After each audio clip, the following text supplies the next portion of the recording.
DRPS. Ano nga ba ang Good Animal Husbandry Practices o GAP?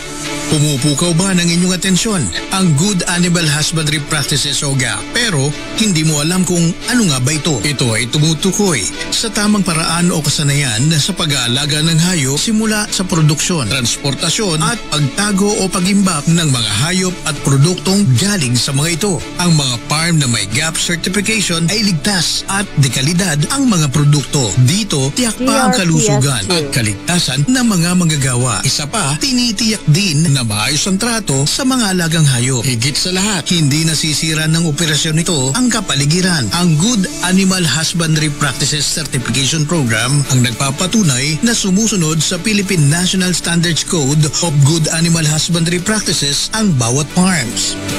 Ang impormasyong ito ay hatid sa atin ng Department of Agriculture Region 4 Calabarzon Livestock Program.